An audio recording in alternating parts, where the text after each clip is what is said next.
My name is George Mills, and I was in the Army from 1951 for 26 years. I was in the Army because I didn't know a thing about it, and I don't know why I ever joined the Army. I really honestly don't. I was about 21 years. I thought, oh, well, I'll go in there and have a look. The next minute I was joining the Army.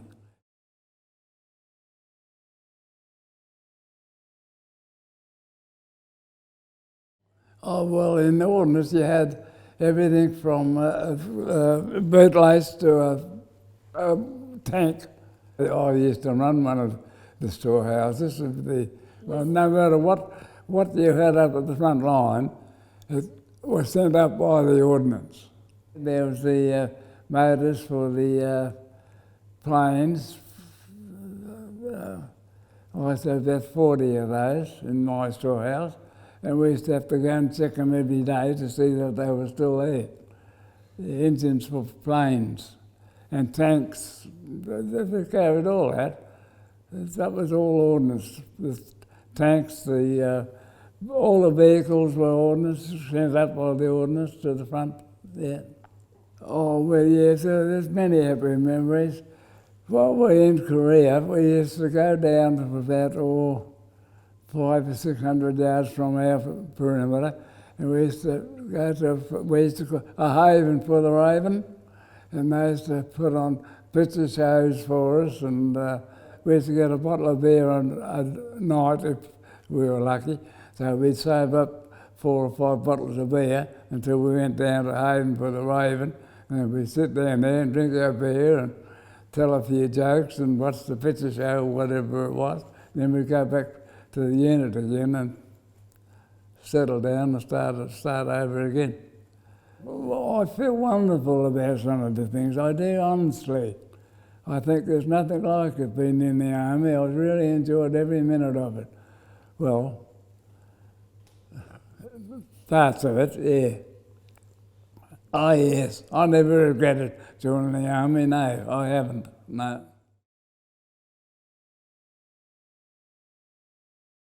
Oh, yeah, Brian was his name. We used to call him Tiger. I met Tiger first off Remount Depot in Guildford, where we first joined the Army. And of course, then they called for volunteers for Korea. And say Jack went forward, and I said, well, I'm not stopping here. So I stepped forward too. When we got back there, right up until the day he died, we used to keep in touch with each other. We used to meet up with each other, and we'd go to the Bayswater pub every now and again for a beer, or we'd go to the Anzac Day marches and that. I'll never forget him, I won't, no.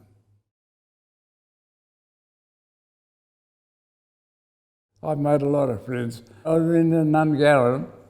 Oh yes, we built a swimming pool in Nungarran, and Tommy and I used to go out, and we used to take a couple of bottles of beer out to the sand pit with us, and we'd shovel like the dickens to start with, fill up the tip truck, then we'd sit down and drink our beer, then we'd go back to the camp and put the sand in.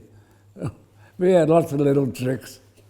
You think of those days later on, you know, you think, did I used to do all that, you know?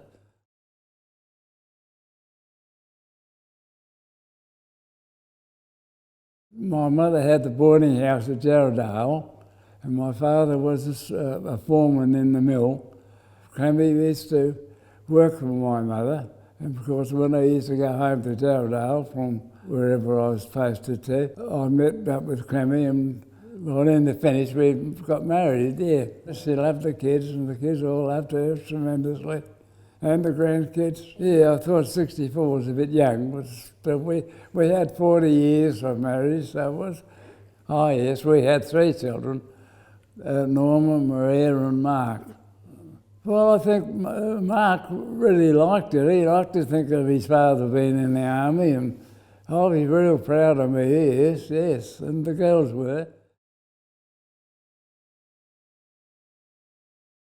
I've had these ups and downs, but I'm still here.